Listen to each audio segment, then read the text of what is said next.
My name is Ashley Rowe with LGE Community Credit Union. I also serve as a board member for IN Woodstock. It's an absolute pleasure to welcome you to the 2025 State of the City Address. Today we come together as a community, leaders, residents, business owners, and visionaries to celebrate the progress we have made and chart the path forward to our beloved city. We have a great program for you today, but first I would like to take a moment and to thank Woodstock City Church for opening their doors to us. We are incredibly grateful to them for graciously hosting our event in such a welcoming and beautiful space. We truly appreciate their support.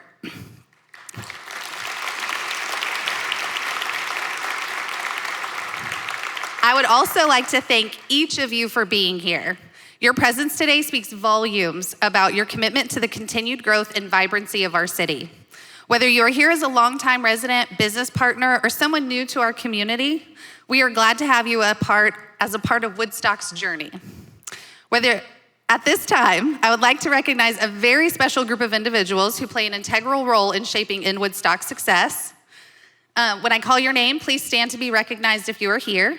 Robin Wright, IN Woodstock Board Chair, Acre Mortgage. Dr. Jacob Sluter, IN Woodstock Vice Chair, Old Town Dentistry. Ashley Velez, IN Woodstock Board Secretary, Three Brothers Painting. Brian Mitchell, Silver Companions, Inc. Bonnie Kahili, retired Woodstock Elementary School teacher. Jim Bolger, Work Thrive, LLC. Nareda Claudia Smith, U.S. Mortgage Corporation. And Paige Reed, Limitless Disability Services. Thank you guys for all you do.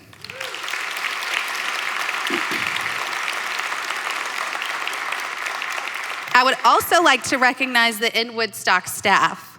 Brian Stockton, Economic Development Director and IN Woodstock CEO. Sylvia Breitbart, IN Woodstock COO. Kyle Bennett, Madison Ballou.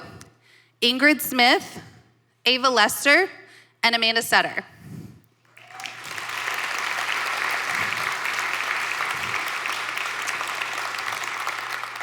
Their dedication to fostering economic development and community engagement through the IN Woodstock organization assists in making this city not just a place to live, but a place to thrive. Thank you all for your hard work and dedication.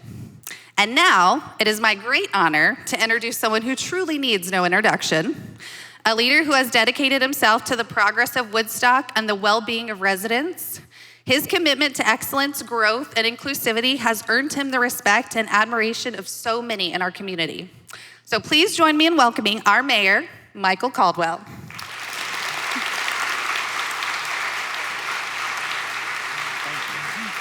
Thank you so much, great job. All right, can you guys hear me on this microphone? Yes, all right, good morning, everybody. I stand by what I told you last year. You do not adequately value your Friday mornings. This room, I cannot believe how many of you are here today. I just want to say a personal thank you to each and every one of you for that. It has been an adventure of a week, and I am so honored and proud to be with you guys today. An adventure of a week, it's been an adventure of 3 years, y'all. We have been moving. Before we get started today, I do want to just echo a couple of thank yous. Can we just thank Woodstock City Church again for opening the doors for us today? There's something poetic. I have loved when we've done this in the Woodstock Arts Theater. Obviously, my family has a lot of ties to Woodstock Arts, and I just adore what they do for our city. But there's also something poetic about the fact that we are in the room I vote in. And so I want to say thank you to Woodstock City Church for opening to our community for so many different ways, but I love this room. I want to say a quick thank you again to IN Woodstock, Visit Woodstock GA, our Downtown Development Authority, where we have a lot of board members here for that, and our Economic Development team, without all of whom this couldn't happen. So can we just say thanks to them?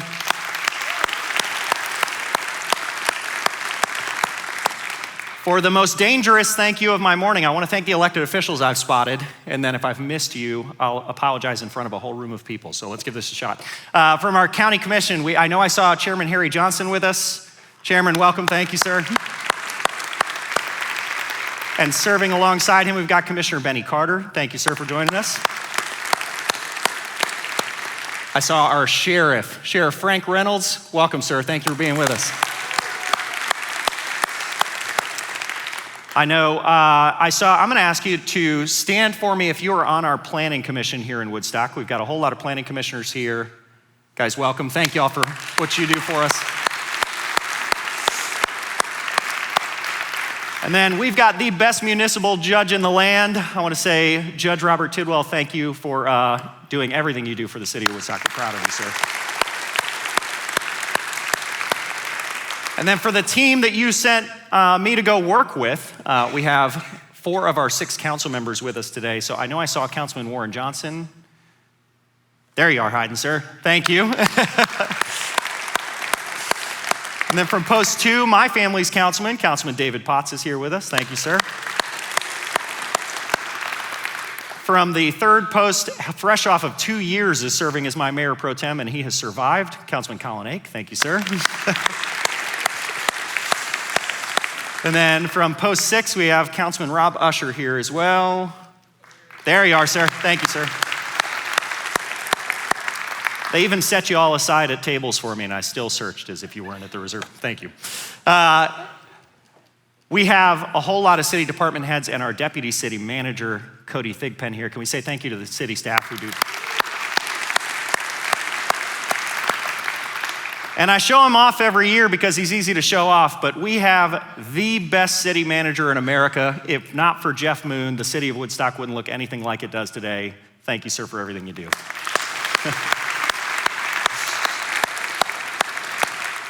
And my favorite and last of these that I get to do every year, when you elected me, you elected a team. I have the best friend and best partner that I get to do this job and all of our other jobs with. My wife is not just what I truly believe is the best first lady Woodstock could have possibly asked for, but also spends all of her time serving with Woodstock Arts, spends her time raising our 3, soon to be 4 children, and is just an incredible human being. Katie, thank you for everything.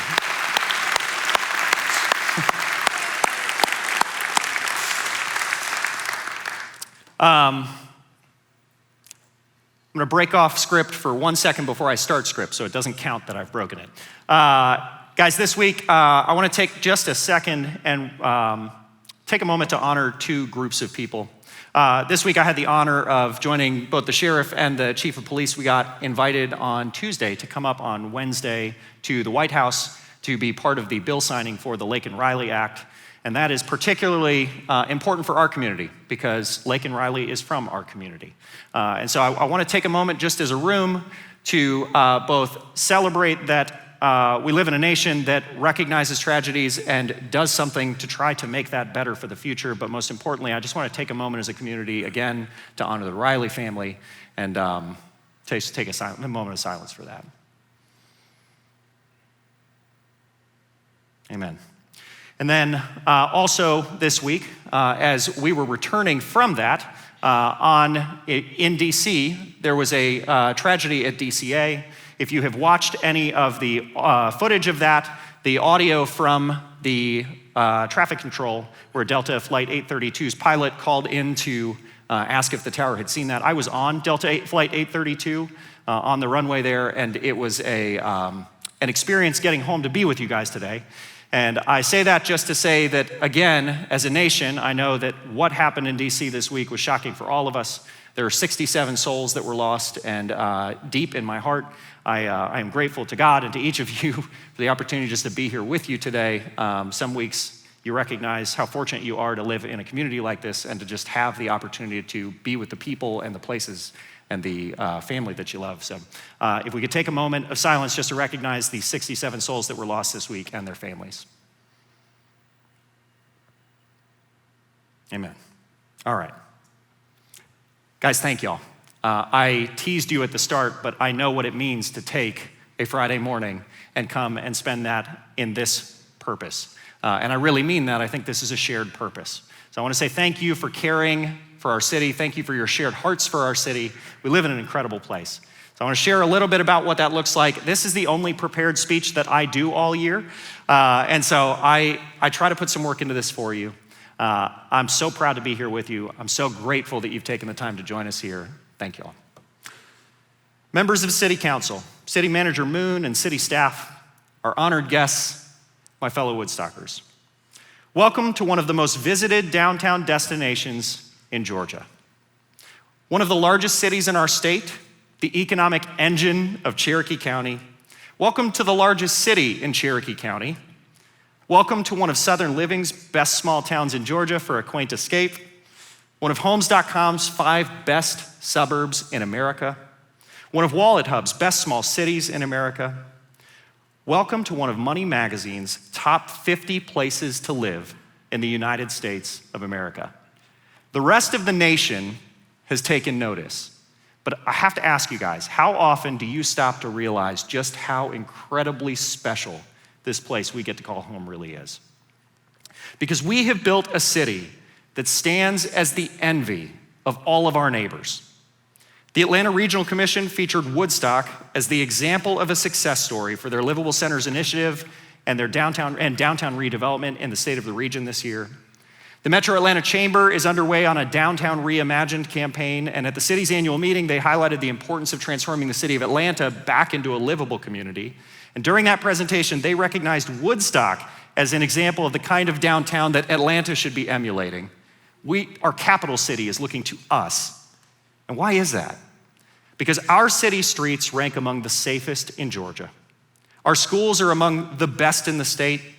Our unemployment rate is the lowest it has ever been, and our economy is the largest it has ever been. Our city is the most diverse it has ever been, and it is growing in ways that every shrinking town in America dreams of seeing. In the past 3 years together, we have made the largest investment in police and fire department pay in our city's history. We have made the largest investment in our parks and trails in our city's history. We have made the largest investment in our city's infrastructure, in our streets, our water, our sewer, our parking, in our city's history. Ladies and gentlemen, I come to you today to report on the state of our city.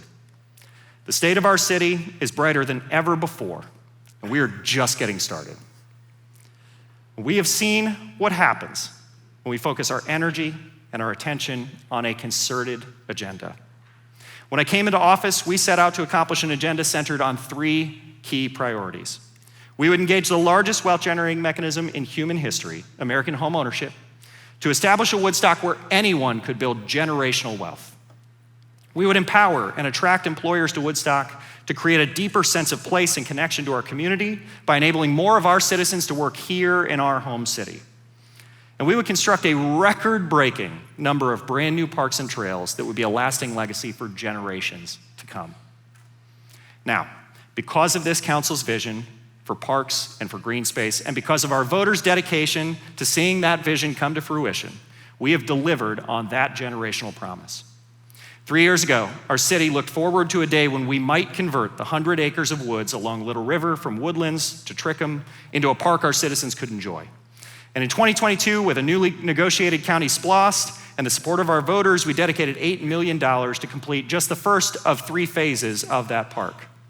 But in 2023, we asked Woodstock's voters to authorize an additional $24 million investment in our city's parks and all of our trails to get us through all 3 phases of that park. And you said yes. Well, more accurately, you screamed yes. That referendum passed with an 87% majority, which was the largest majority I'd ever seen on any referendum of any kind in Georgia to that date. The voters of Woodstock were clear. Establishing parks and trails in Woodstock is a fundamental policy priority for our citizens. We hear you, and we are hard at work. With that investment, which again marks the largest investment in parks and trails in Woodstock's 127-year history, we achieved 100% of the funding necessary to deliver Little River Park. Now, Little River Park has been in design and engineering. Construction starts this year, and for what you're all wondering, all 3 phases of that park will be delivered to you by the end of next calendar year.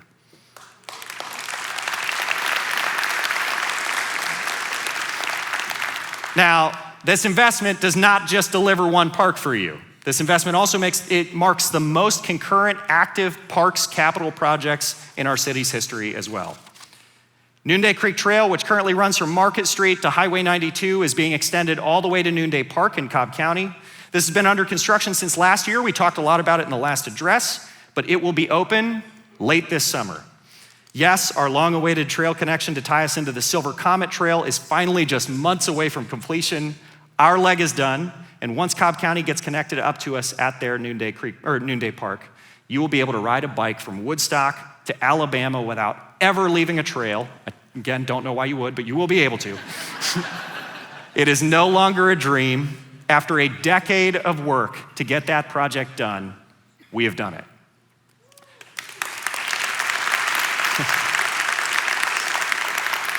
The long-awaited Buckhead Crossing Boardwalk will connect Deer Run and Town Lake into the Town Lake Bypass Trail. That project goes out to bid and is scheduled to start construction this year. The Rubes Creek Connector's first phase is kicking off this month. The Little River Park Connector Trail connecting the new park and Trickham Road down to Nice Road is in engineering, and that will open with the park next year. Trails on Nice Road, Arnold Mill Road, the River Ridge Connector, the Downtown Depot Greenway, Dobbs Road, a nearly 5-mile stretch of water trail down Little River, and so many more projects are already funded, under construction, and on their way to you. We partnered this year with Cherokee County to help establish their first master trail plan to ensure that we're connecting to our northern neighbors in Holly Springs and Canton and Ball Ground and beyond. We partnered with the ARC to build a plan to connect our city's trails eastward to Roswell and Alpharetta. We've completed our connection south into Cobb County. Our city set out to be the trail-bound gateway to North Georgia. That dream, the dream that all trails would lead to Woodstock, has gone from vision, and we are in execution. We owe another thank you to Mr. Brian Borden and our incredible Parks and Recreation staff and all the work they've done on what was admittedly a huge vision to throw at our staff. Can we say thank you to the Parks and Rec team?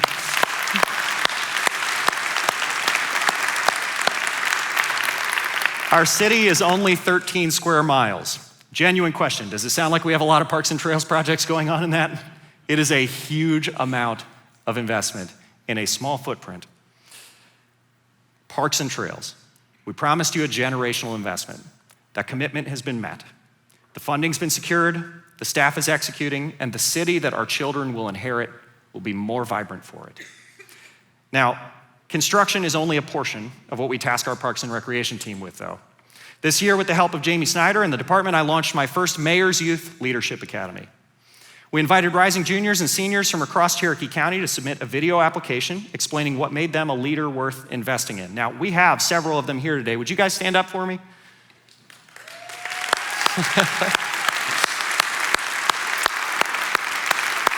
You guys, I can't help but show these guys off. They unbelievably impressive high school students, clearly going places in life. So proud to have gotten to work with you guys this year. And to tell you a little bit about what we did with them, we selected 12 outstanding young men and women, and in partnership with the University of Georgia's Fanning Institute for Leadership, we put them through a week-long leadership intensive, exposing them to different leadership styles and strategies, and we shared our city departments and all of our leaders with them. And then upon graduation, each of these students is now engaging in quarterly coffee meetings with me so that we can talk about the city's plans and how their generation's perspective can help influence our public policy outcomes. Because as we envision a city built for our next generation, we are actively involving them in that process. We're also investing in our next generation of leaders. If you know an outstanding rising junior or senior, applications for the coming year are going to open up soon. Please be watching and please send them my way. Now, our Parks and Recreation Department also completed the 26th year of our Woodstock Summer Concert Series. Now, how many of you by hand have been to one of our concerts before? All right. I don't know where the rest of you have been. If you've never joined us for one of these shows, you are in for a treat. The Woodstock Summer Concert Series started out as a small group of public concerts held in the downtown gazebo. It is now the largest free public concert series in the southeastern United States.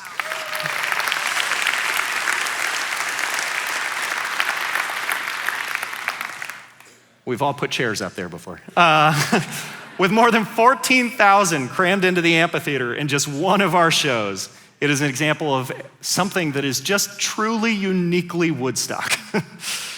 I know many of you come for just this part of the speech, and for the first time, I am proud to announce the lineup for the 27th Woodstock Summer Concert Series. Now, this is my speech, so I can go in whatever order I want, and I'm going to. So I'm going to start from the finale of the series and work our way back to the opening. On September 13th, we will end our season with our 5th show featuring Interstellar Echoes, the Southeast's premier Pink Floyd tribute band. On August 9th, our fourth show will feature one of the most enduring and influential bands in alternative rock, 10,000 Maniacs, with over 10 million albums sold and Grammy nominated. They're gonna be awesome. And then for our third concert on July 12th, we're featuring a multi-platinum selling artist and Grammy nominee. I can't announce this country music icon's name until this Sunday, but his deep, soulful voice is sure to have you asking your man, would you go with me? And why don't we just dance? And if we're lucky, we might just see a long black train in town that night. And then the month prior, for our second show of the season, on June 14th, multi-platinum selling rock legends, Gin Blossoms, defined the 90s, and now they take the stage at the Woodstock Summer Concert Series. All right, now for our opening show in May, some of you may or may not know that your mayor has ranked among the top 1% of Spotify listeners for a particular artist for the past 5 years. It's not her. But on May 10th, we will open this year's series with one of the largest and most celebrated Taylor Swift tribute acts in the nation. Let's sing Taylor. Now, if you think you have experienced difficulty setting up a chair in the amphitheater before, I raise you a city full of Swifties on May 10th. If you're not a Swiftie, we're gonna talk a lot about traffic through the rest of this speech, but May 10th might be a day. Guys, with 3 Grammy-nominated artists and 2 top-tier tributes, this is set to be one of the best seasons our city has ever put on.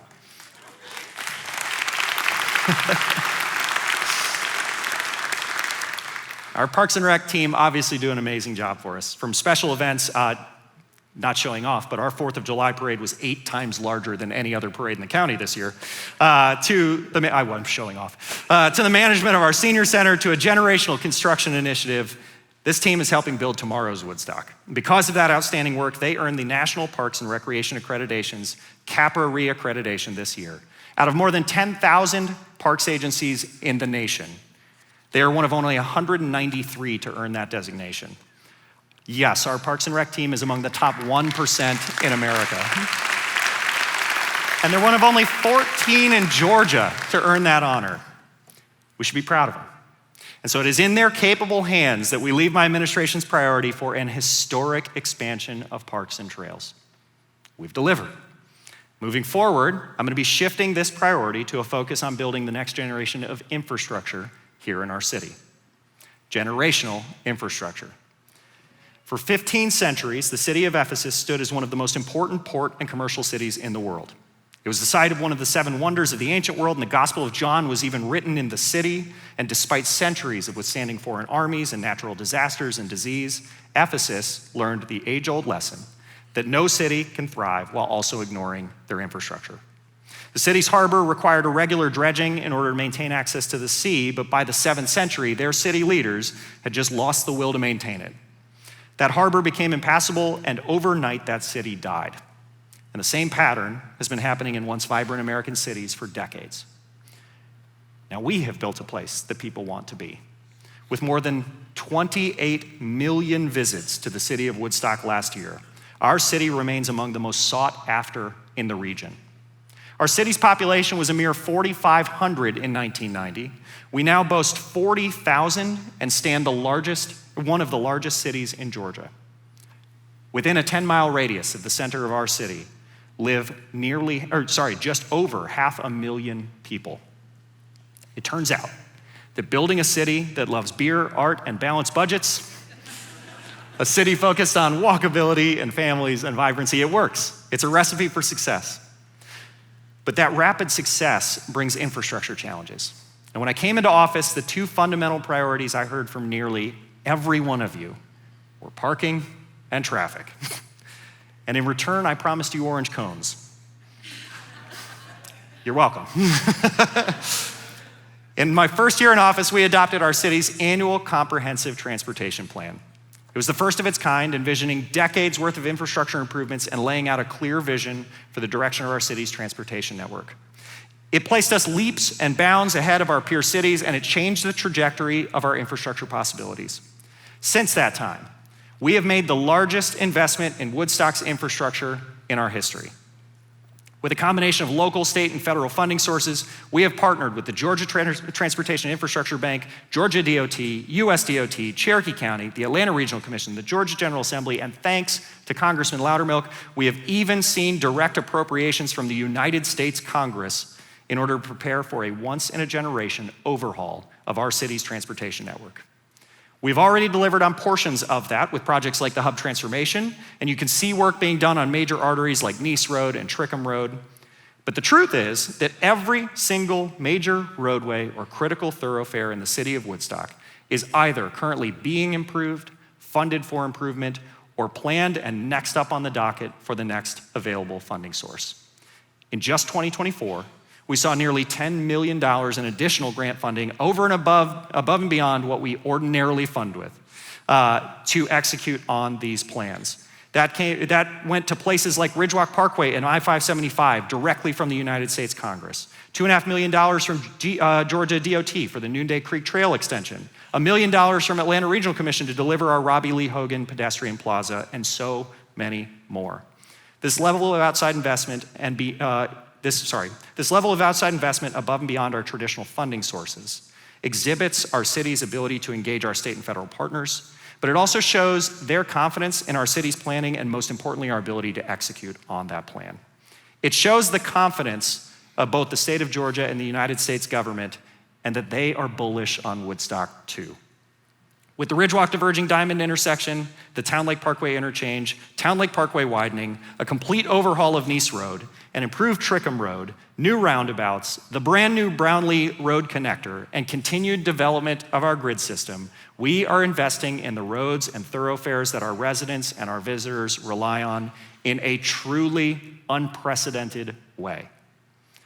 But pouring concrete is only one aspect of improving our infrastructure. As Woodstock envisions our next generation's transportation backbone, we are leveraging tomorrow's technology to make our assets more effective than ever. Our city's Chief Information Officer, Katie Leggett, spearheaded along with Katie O'Connor, who's in the room as well, a former Woodstock staffer, spearheaded the establishment of a Smart Woodstock Master Plan in October of 2020 to ensure that Woodstock was positioned to leverage technology in all of our transportation projects. Now, her team, partnering with Georgia Tech and the ARC, conducted a public research and outreach project to learn how Woodstock residents, how all of us wanted the city to prioritize technology implementation. Tied for first place were the improvement of vehicle, pedestrian, and bicycle safety and improvement of transportation travel times. And then tied for second place were crime prevention and economic development. Illuminated crosswalks, parking occupancy sensors, traffic light preemption for public safety, adaptive signal timing, traffic monitoring, and so many other groundbreaking technologies have been implemented here in our city since that plan was implemented. We have built a global reputation for leading in technology, and I mean a global reputation. In 2024, we were awarded the Intelligent Community Forum's Smart 21, which named us one of 21 cities globally who are leading the way for technology implementation. In April of 24, I was invited to speak in Taiwan at the world's second largest Smart Cities Conference on artificial intelligence in the public sector, economic development, and technology implementation here in the city of Woodstock, and to accept the award on behalf of the city. And then later in the same year, Ms. Leggett was invited to speak at the sister conference in Barcelona. The city of Woodstock is not just utilizing technology, we are fast building a reputation as a world leader in the space. Ms. Leggett and her office are actively working to establish the second iteration of our Smart Woodstock plan, looking to improve our processes around technology implementation and to measure the efficacy of the tools. From comprehensive technology and software inventories to mandatory evaluations by our staff technology advisory committee, we are focused not just on finding shiny new toys, but instead on boldly implementing cutting-edge technology and rigorously measuring the outcomes to drive success. Can you join me in thanking Katie and her team for everything they're doing to keep us on the cutting edge?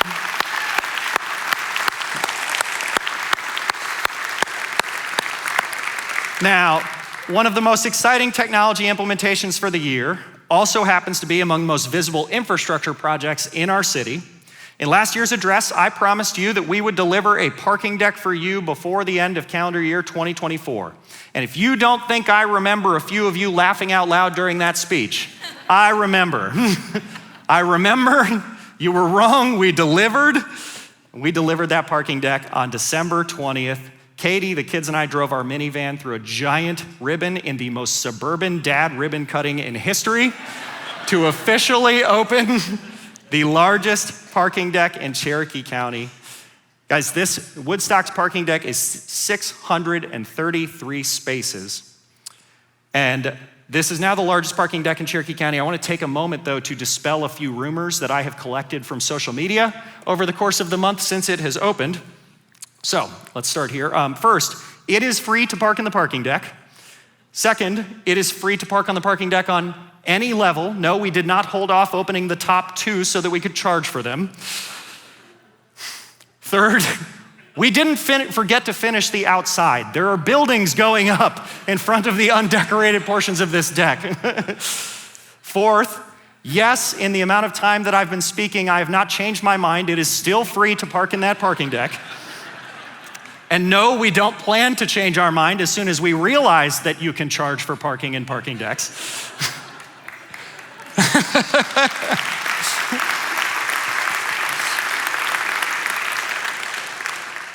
Guys, this parking deck includes dynamic wayfinding signage, directing you to the floors with available parking spaces, signifying the location of those spaces with green and red indicator lights. The security system is programmed to automatically alert our police department to the sound of gunshots or breaking glass. This is a truly technology-forward, modern parking asset, and it brings critical parking relief to one of the most visited downtowns in Georgia. It eliminates the need to circle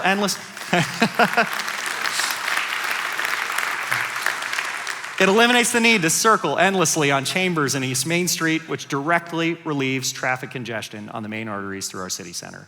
It provides an alternative to downtown employees to park without taking up the spaces right in front of the stores and restaurants. This has been a long-awaited public resource. I'm proud to say we delivered this project to you, but I'm most proud to tell you we delivered it to you on time and on budget. It's done. We are delivering generational infrastructure, and we are doing it at a pace that has never been attempted before in Woodstock. And we're doing so with record-breaking success.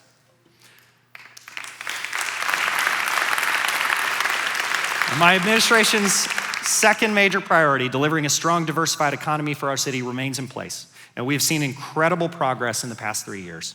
The city center parking deck has been a major component of one of our largest economic initiatives, our new city center.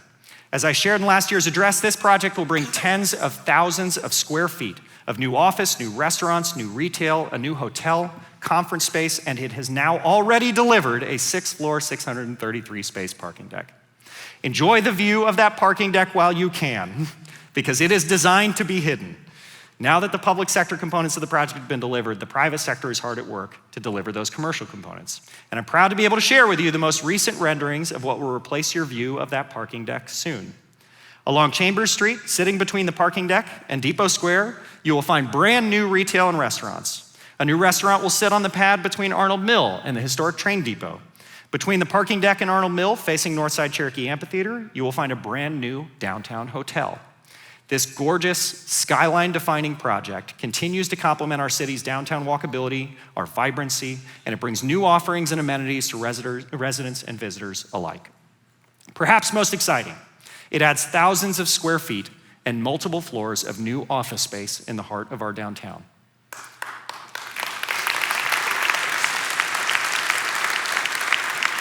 Now, this is critically important because in America today, it is highly unlikely that you live in the city you were born in.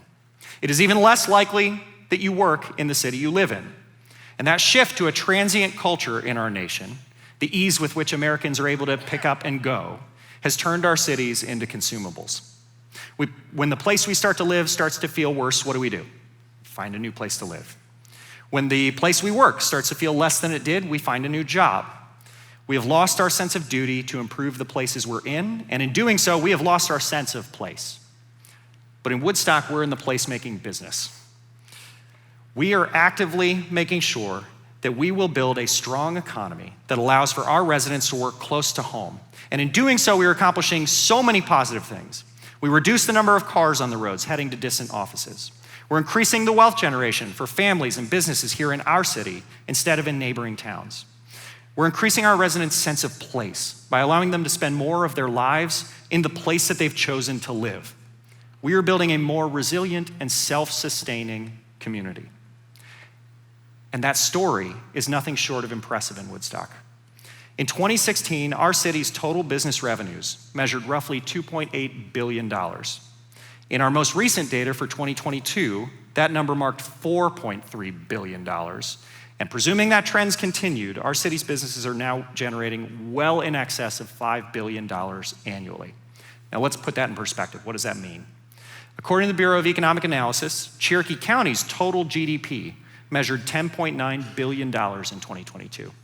That means our city's business revenues account for roughly 40% of the total economic activity in Cherokee County. So again, let's put that in perspective. At 13.1 square miles, we make up 3% of the geographic area of Cherokee County. At 40,000 residents, we make up roughly 14% of the population of Cherokee County, but we account for 40% of the economy in this county. This is why building vibrant downtowns matters. The economy that we drive in Woodstock powers the 7th largest county in Georgia, and it is a major economic center for our region. The business revenues and the resulting sales tax revenues from our 3% of this county's geography support infrastructure, schools, parks, and more, yes, throughout our city limits, but in every corner of Cherokee County. And this is how you ensure both a healthy, successful, sustainable community while also protecting the rural lifestyle that Cherokee County is and should be known for. Only by building walkable, economically focused, livable cities can the rural areas of our county truly flourish as well. Woodstock has done, and we will continue to do this exceptionally well. 3% of our geography, 40% of the economy. And as a business owner here myself, serving some of the largest companies in the world here out of Woodstock, I can tell you that Woodstock is a spectacular place to own a business.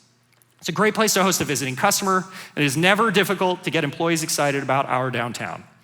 As we continue to watch developments like our city center, Adair Park, Trillium, and so many more, the homes and footprints available for new businesses and relocations continue to grow.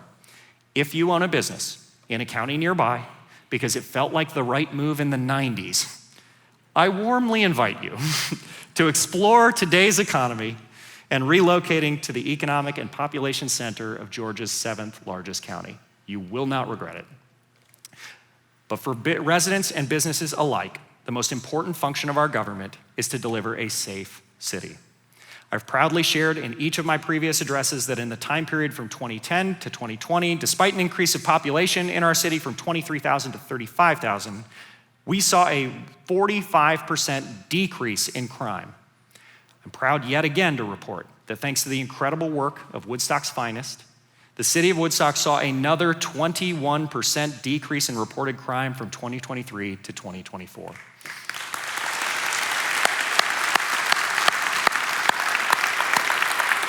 We live in one of the safest cities in Georgia, and we owe it to the outstanding work of Chief Robert Jones and his officers.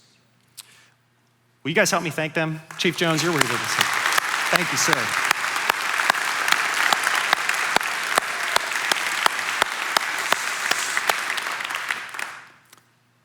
When I came into office, we had 57 sworn officer roles in Woodstock, and we had a record 15 vacancies.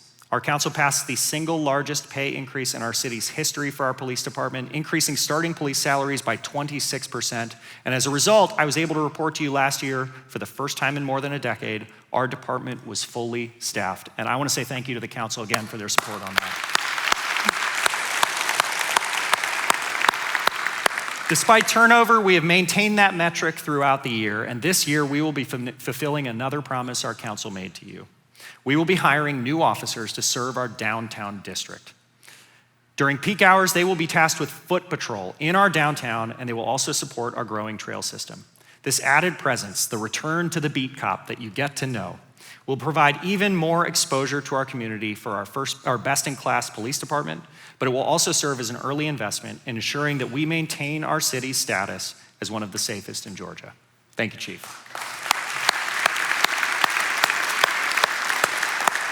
And Woodstock's bravest have continued their incredible work protecting lives and property throughout our city under the exceptional leadership of Chief Shane Dobson. As I reported to you in last year's address, the department maintained its ISO rating of 1, which places our fire department in the top 450 of more than 50,000 departments nationwide. Yes, the Woodstock Fire Department also is within the top 1% of the United States.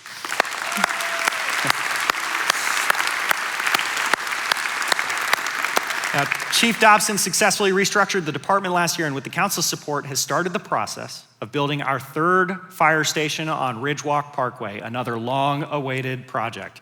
On the west side of I-575, this new station will enable our department to better serve pockets of our city that are currently harder to reach, while also enabling quicker response times up and down the I-575 corridor. Our city's fire department works seamlessly with Cherokee County's fire department through our service delivery strategy, and this additional capacity enables us to better partner with CCFD to respond for both city and county residents when they are in need of us the very most. Please join me in thanking Chief Dobson and our firefighters for everything they do for us each and every day.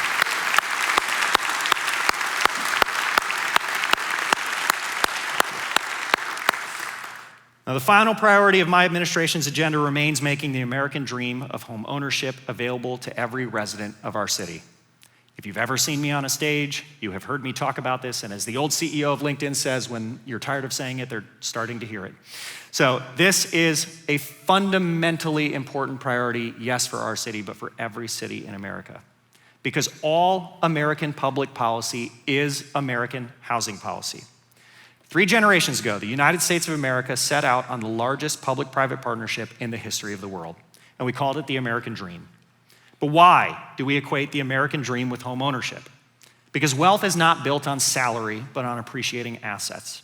Every level of government set out to help Americans gain a universally accessible appreciating asset, their home. We passed the GI Bill.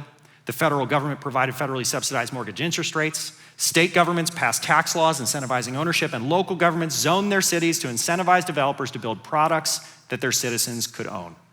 Then the private sector rose up to meet the occasion and built more housing in a shorter time span than the world had ever seen. It worked. We built the largest middle class in the world and more wealth in a shorter time span than any civilization in world history. As a result, each generation of American families found themselves wealthier and better off than their parents. This just happened to coincide with 75 years of geopolitical stability, unlike anything the modern world had ever seen. When the American middle class believes that tomorrow will be better than today, our political rhetoric and our national divides don't keep us from coming together in moments that truly matter. When that isn't true, though, the world notices. American political stability is good for the world, and that is a direct product of American home ownership. But today we stand on the edge of a different story. Our young professionals today are objectively making more money than their parents, even adjusted for inflation, and they are objectively poorer than their parents were. Housing prices have skyrocketed at an unprecedented rate, and before you count on a 2008-like correction, we have to recognize that this is a result of inventory shortage. We simply didn't build enough housing over the last few decades. And in Metro Atlanta, there is a 350,000 unit housing deficit in just the core 5 counties, but we expect to add the population of Nashville to the region by 2050. If we are going to get serious about making our children better off than us, we must get serious about delivering more affordable, ownable inventory for them. In Woodstock, that may not come with 2 acres and a white picket fence at a price point that a new family can afford. If we focus our city's development on inventory they own, whether it's a single family home, a townhome, a condo, or something in between, we give them a real opportunity to match the wealth generation of their parents and of their grandparents and of their great-grandparents. And in our city, we are going to care less about how many walls a unit shares, and we're going to care more about who that unit is building wealth for. We are going to continue to build the economic engine that built America. And in doing so, we're going to ensure both the city of Woodstock and Woodstock's families have a bright financial future. All American public policy is American housing policy. And in Woodstock, we plan to get that right. Guys, these are issues that truly matter. These aren't just issues unique to Woodstock, not just unique to our city or our community, from infrastructure deficits to technology management, public safety, and housing inventory. These problems face every community in America today. But in our city, we are not going to turn a blind eye and wait for another to take the lead. Instead, we are going to boldly pursue real solutions, and we are going to lead the way for communities across the nation. And we can only do that. We're only able to invest and face these challenges head on because we're financially stable and capable. Because we have built an environment in which our private sector continues to perform, and because our city is fiscally responsible. As I reported to you last year, our city achieved a AA+ credit rating, the second highest possible rating of our creditworthiness. And in the 3 years since I've come into office, we have nearly doubled our unassigned general fund balance, which you can think of as our rainy day fund, to roughly half of our city's general operating budget to ensure that our city is prepared for anything that comes our way. Even as we invest in historic ways, our city continues with some of the lowest tax rates in the state of Georgia, and we continue to build a stronger, resilient financial foundation on which we can build tomorrow.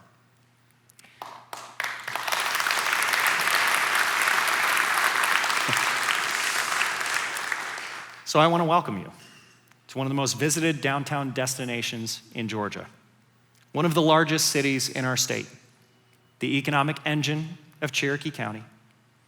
But I want to welcome you to the city that raised me, to the city where I married my high school sweetheart, to the home of my business and the livelihoods of so many, to the only home my children have ever known. Welcome to a city that feels like home. Because home is where you shape your memories. And it's the foundation upon which our children build their futures. We will boldly pursue what's next.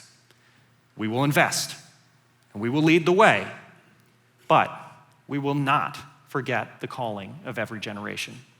We will build a home, and we will leave it better for our children than we found it. Thank you.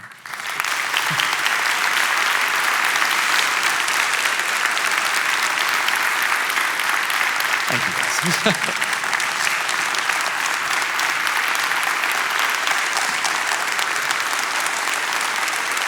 Thank you all. All right, thank you. Far too kind. We will, okay, so I didn't pay any attention to the confidence monitor, Meg. What time are we looking at? We are just after 9. So I know many of you plan to be here till 9. If you need to slip out the door, you feel free. There is a no judgment zone. For any of you who'd like to stay, I have continued a tradition that my predecessor started, which was to finish the State of the City with an open Q&A. So if you have any questions, any thoughts, anything you feel like we didn't cover, I'm more than happy to answer. And again, feel free to slip out. You guys have an awesome Friday. I just want to say, on behalf of my family, thank you all for the opportunity to get to lead. This is a pivotal chapter for Woodstock. It is such an absolute honor to get to serve in this role. Thank you all for it. How can I help? Miss Ashley. I have a question. Can you speak a little bit more about the trail from the Deer Run neighborhood into downtown, please? Yes. She asked if I could elaborate on the Deer Run to Downtown project. So this is the Buckhead Crossing Trail. So it'll be it would be a connection that would get you from where Buckhead Crossing and Town Lake Parkway intersect there down to the Town Lake Bypass Trail. This is actually a partnership with the county. The county covered the cost of engineering, and we thank you all for it. Design, planning, and engineering to get us to the construction phase. We go out to bid on that, Jeff, this month? This quarter. Yeah. We'll go out to bid. So I got to get those bids back, and then I'll have a better picture of what timeline should look like for you, but we anticipate starting construction on that this year. That 12, 18-month project, something like that? 12-ish. Public sector, so 12 or 18 months, which call it 5 years. No, I'm just kidding. Anybody else? Yes, sir. Can you tell us a little bit more about what kind of stuff is going on in that playground that you were talking about, the Trickham? Talking about Little River Park over there at Trickham? Yeah. So Little River Park, if you guys aren't familiar, this was a really great vision our council had for the city. And over the last several years, we've been amassing parcels. They bought up 100 acres of green space that sits on both sides of Little River, stretches all the way from the Woodland subdivision off of 92 up to Trickham Road.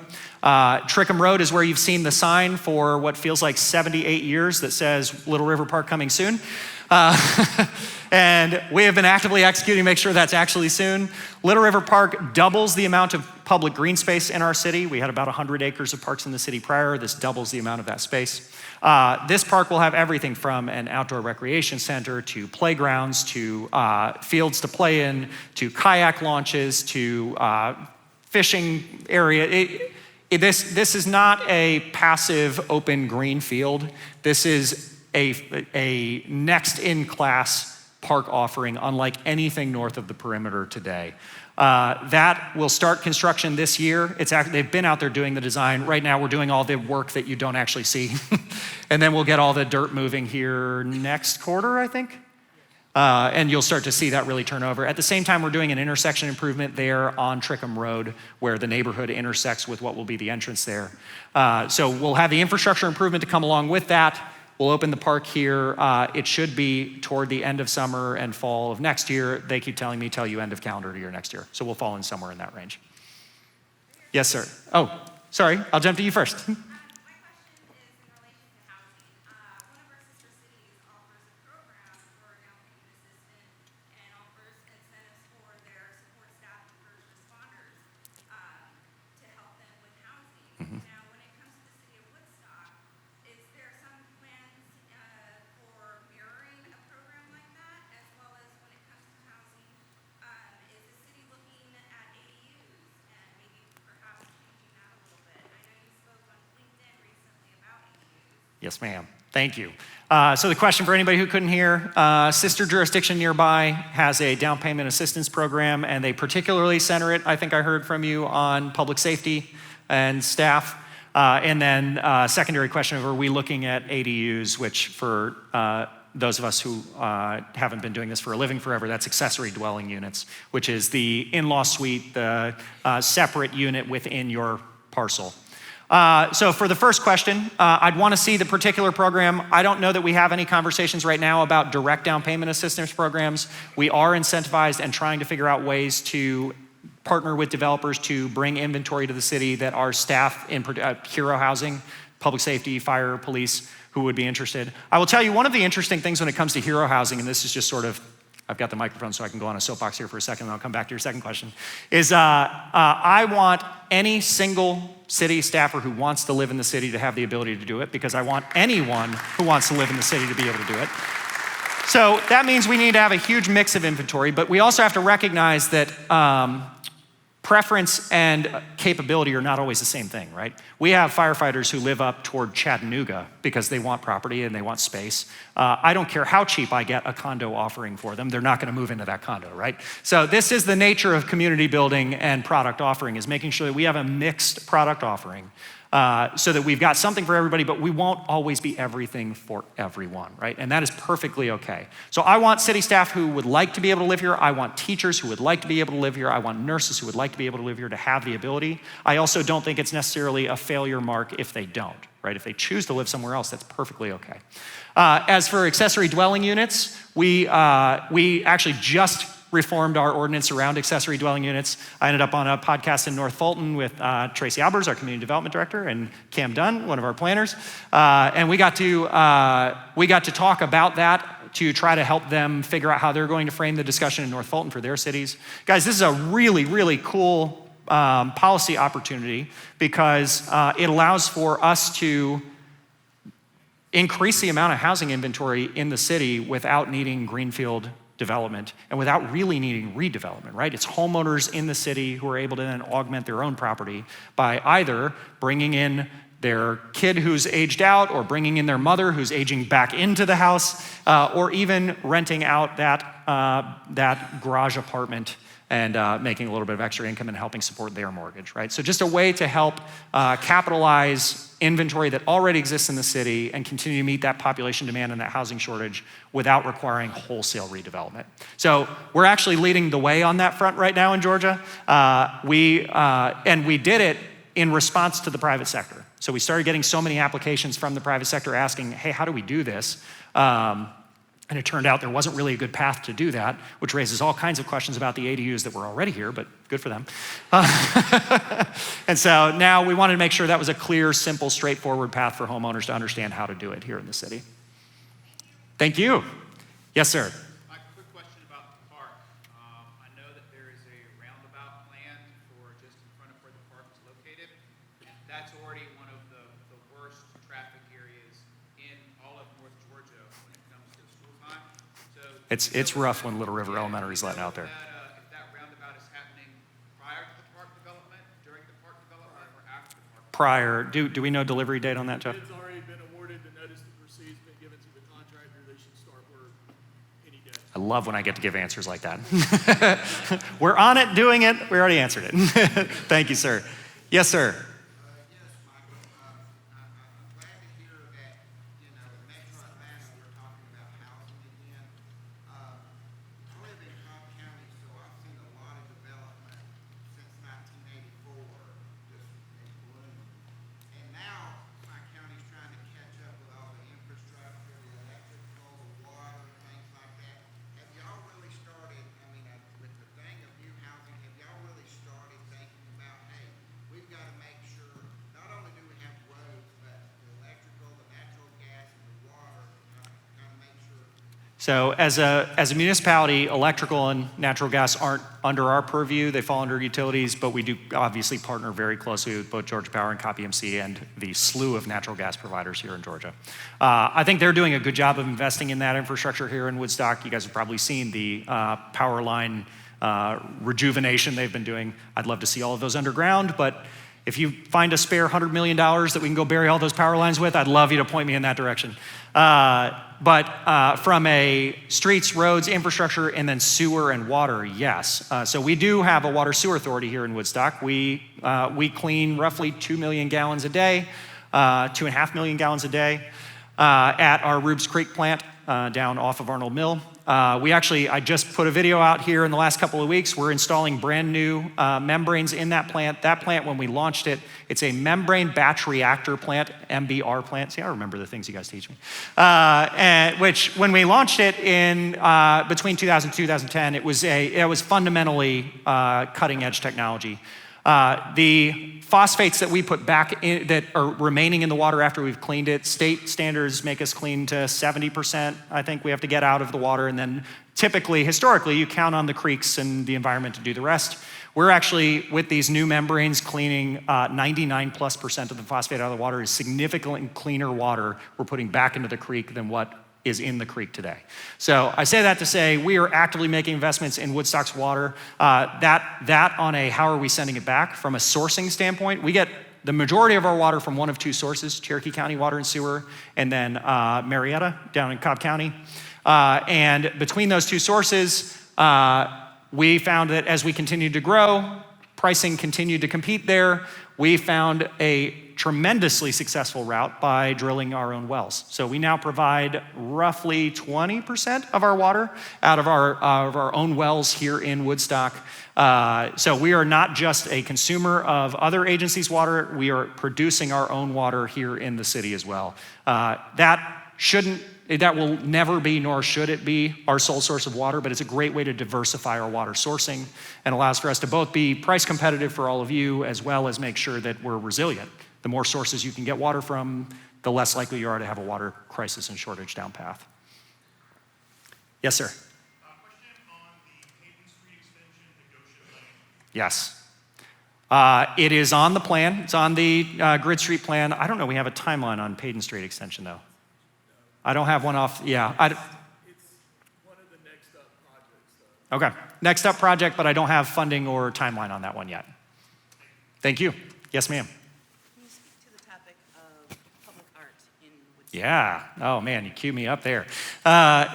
she asked if I would speak to the topic of public art in Woodstock. So this is something I think we're doing particularly well for a couple of different reasons. One of the biggest competitive advantages that I don't know we preach often enough in Woodstock is Woodstock Arts. Yes, I am fundamentally biased. My wife is the chair of the board for Woodstock Arts. But what I love about Woodstock Arts is, for those of you who aren't familiar with the organization, it is not a governmentally run organization. It is one of only 3 nonprofits of its type. It's one of only 3 multidisciplinary culture arts centers in the nation who is wholly nonprofit funded.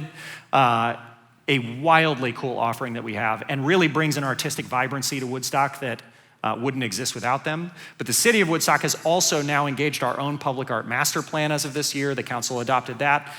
Madison, you're in the room, right? Madison Blue is now our city, you've got an official title for this, city art director, public art director? Everybody's looking back, it sounds good, right? Public art coordinator, thank you. And we are actively, and I know you've been a huge part of helping vet through and choose new art installations throughout the city. If you've been into the new parking deck, you'll see murals throughout that parking deck. Those are all a part of that initiative coming through the Economic Development Office, and thank you guys for that. Working with local artists and artists from around the nation who submit applications for that. And then we have a really, really neat art installation that's gonna go into the roundabout there on Town Lake Parkway as well. And I know the artwork's published up for that. I think I might have shared that in last year's. Maybe I didn't. But we'll make sure that that gets pushed out, continues to be pushed out, but you'll see it in a roundabout here soon. Thank you. Yes, sir. What's the city and your personal opinions about rent-only homes community? Yeah, great question. There's one being built further north. It's not in Woodstock. So he's asking about built-to-rent neighborhoods. Listen, I want to be really clear here. You guys will hear me. If you're plugged into Woodstock, odds are this is not the last time you will hear me talk about home ownership. I really fundamentally believe it's the most important issue America faces today. If we solve for that, we solve for a slew of down path issues for the country. There's nothing wrong with renting your home. Historically, in the time that we built that largest middle class in world history through home ownership, it was a roughly 65% home ownership ratio in the nation. Woodstock sits at just at 50 or 65% home ownership in Woodstock. So I want a rentership mix. I think built to rent neighborhoods, I'll say it this way, I don't need to build rental inventory to increase rental inventory, because many of you will buy a home and then rent it out, buy a condo, rent it out. Ownership inventory can always convert to rental. Very rarely does rentership inventory convert to ownership inventory, right? So I am significantly more bullish on the idea of building neighborhoods and buildings with ownership inventory and then let the market handle it after that than I am on the idea of pre-planning and building entire communities for rentals. So it's not to say, I've learned in this job and in every job, you never say never, but it would take a pretty incredible project to divert from what I genuinely think is the most important public policy priority we should have. I think I speak for most of the council on that. I'm gonna look at all of you and make you say yes in front of the whole room, so, yes?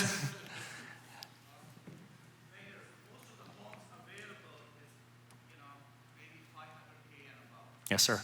But I did talk in the council meeting this week about public-private partnerships to provide smaller homes, affordable homes for people working in construction, builders, and fire and teachers.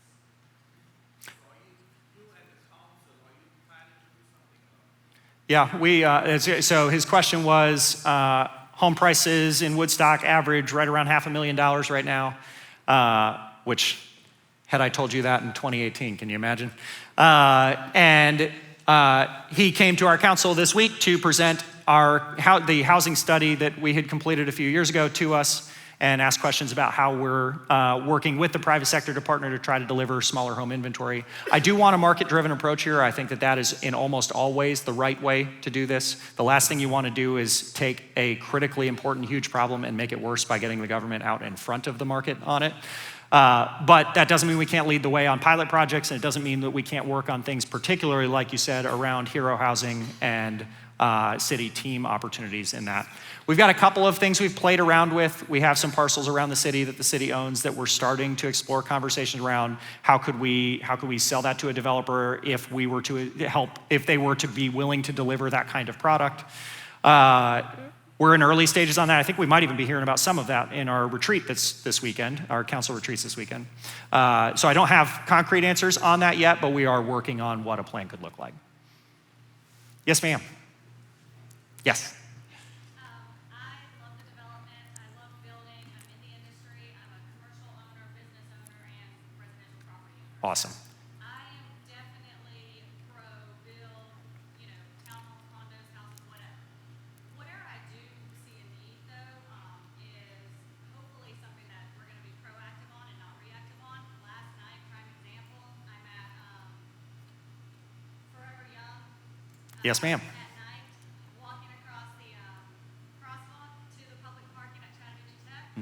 It is so dark outside, nobody can see me, nobody's stopping. We need lighting. My kids play and use downtown Woodstock as their backyard, and my biggest fear is the lack of lighting, especially on our end of Main Street.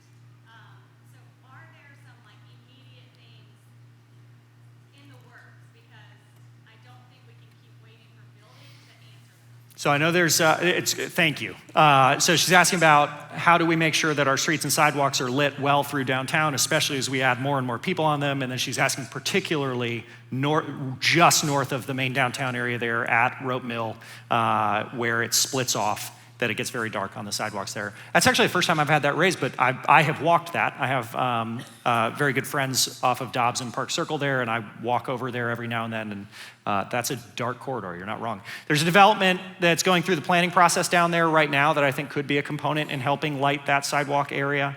There are actually several development conversations down through that Rope Mill corridor that I think will bring relief on a lighting aspect to the corridor, assuming council approves any of those developments.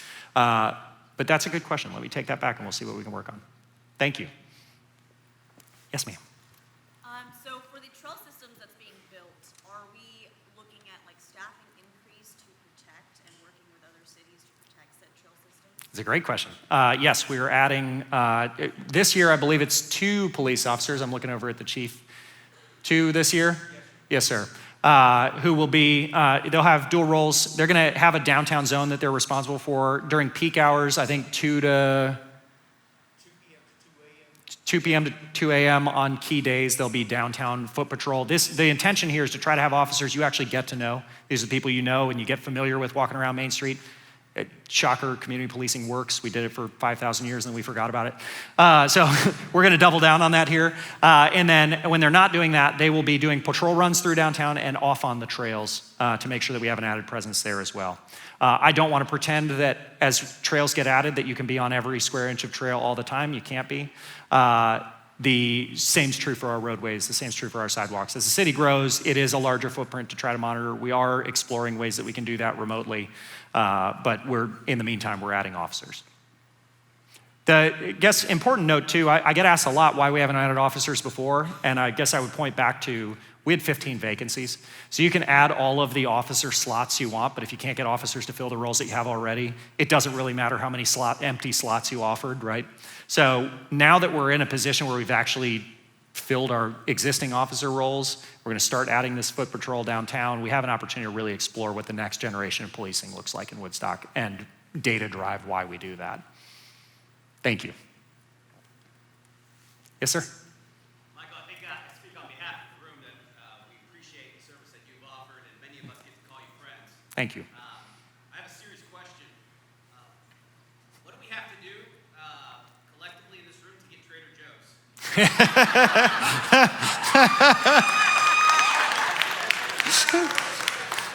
It is funny. I feel like my biggest failed promise that I never made was that Trader Joe's would come to Woodstock. It's a great question.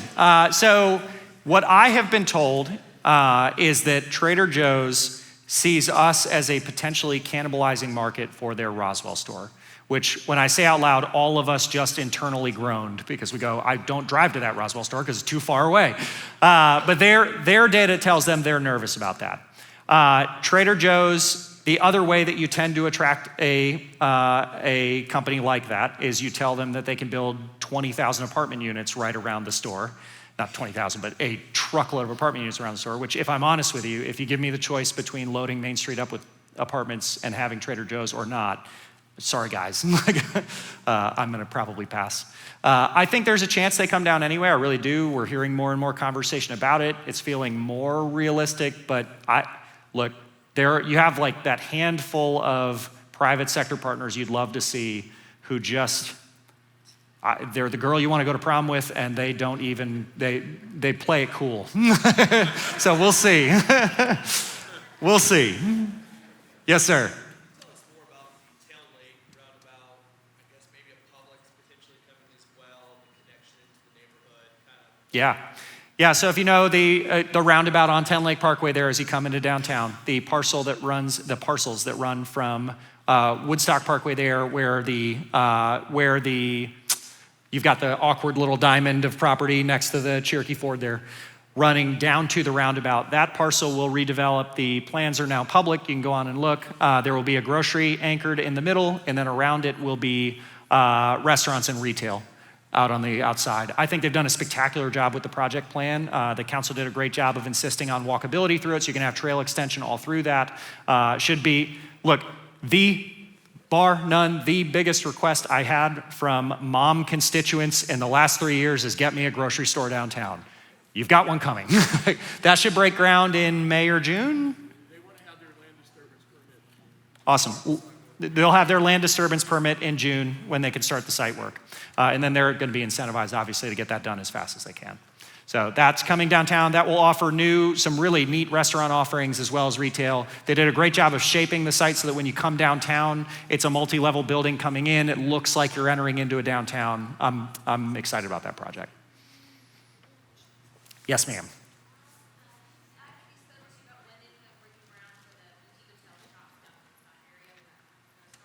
Sure.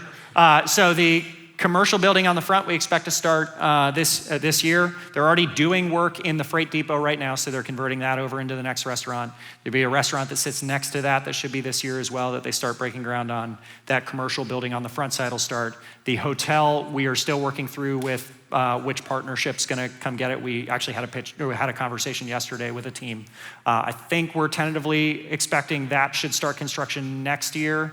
We've got to get through this stage of it. Historically, the slowdown there on the hotel site was that we were always going to have to stack material on the hotel site to build the other commercial components, so it was always gonna be the last phase. It's sounding like the construction developers now are starting to say, hey, we may actually be able to stack on site and go vertical. If that's true, we may be able to move the timelines up, but I don't want to overpromise to you guys today and tell you that we'll be able to do that. Thank you. Yes, sir. Sorry, you've been waving for a while, I guess. Sorry about that. So before I ask my question, I want to say gracias for all the love that you pour into the city. De nada. Thank you for keeping us safe while we're in the middle of our dreams. Yes.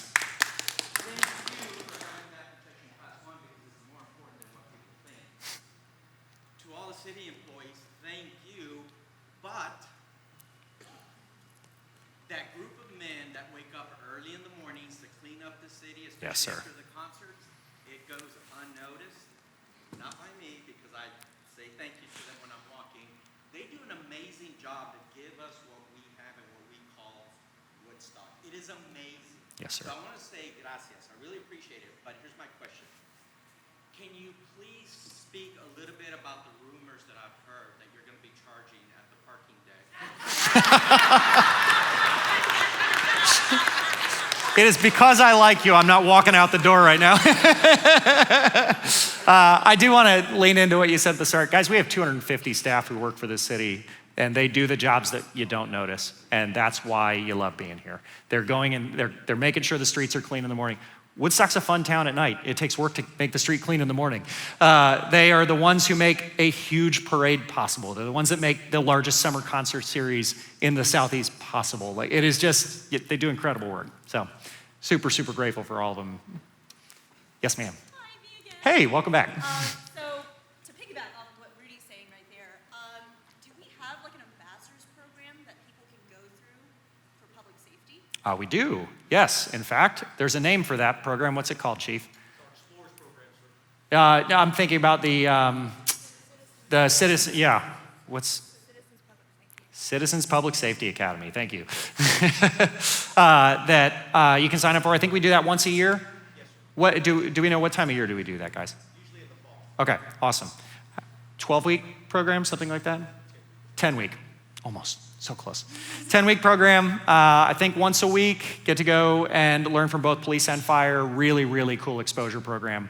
I obviously have not gotten to do it yet, but I want to go do it. And I've heard nothing but raving reviews from everybody who's gone through it. We can get you the information for it if you'll come ask us afterward. Awesome. Yes, sir. Yep. Is it finished? Brownlee Road Connector's not open yet, is it? The road's complete, we're not opening it while the construction's going. Okay, the road is complete. There's a development going along it, so we'll open that road after that development finishes out. Try to keep the cars and the construction vehicles from. Yes, ma'am. I am a City of Woodstock resident on the Town Lake Parkway side. And it's a couple questions. Is the City of Woodstock's jurisdiction with the 575 interchange? Is that part of the city? Thank you for the update to that interchange going north. It's wonderful. I love it. Is there any plans for the interchange going south? Because that gets very backed up in the evening. Great question. So we have two main interchange projects on 575 here in the city, at Town Lake Parkway and then at Ridgewalk Parkway. You heard me talk a lot about Ridgewalk Parkway. We have partnered with the county to go for state and federal funding on both of those projects. And the way that you coordinate that to best flow when it's a partnership like that is each jurisdiction takes point on one. So Woodstock has taken point on Ridgewalk, the county has taken point on the Town Lake Parkway intersection, and thank you guys again for it. But they'll have a wholesale redo on that intersection down there. We are also, in the meantime, on the other side of the intersection from you, working on a Town Lake Parkway widening there with the grocery development that's coming in at the roundabout there as well. So we'll be able to add another northbound turn lane there. But yes, southbound will be improved there. Yes, we do know it's an issue. I grew up in Town Lake. My wife and I owned our first home in Town Lake. I've gotten to drive through all of that. The traffic pattern on those intersections doesn't match what anyone envisioned it would be when they built out the 10,000-acre woods into Town Lake. And so we've now got to come in and retrofit this traffic pattern. That's not cheap, but both jurisdictions are working hard on that. I know we've gotten a chunk of funding secured for Ridgewalk, and I know the county's been doing the same down at Town Lake Parkway. All right, guys. Anybody else? Y'all, I want to say thank you so much. Thanks for spending an extra half hour to do Q&A with us too. Thank y'all so much.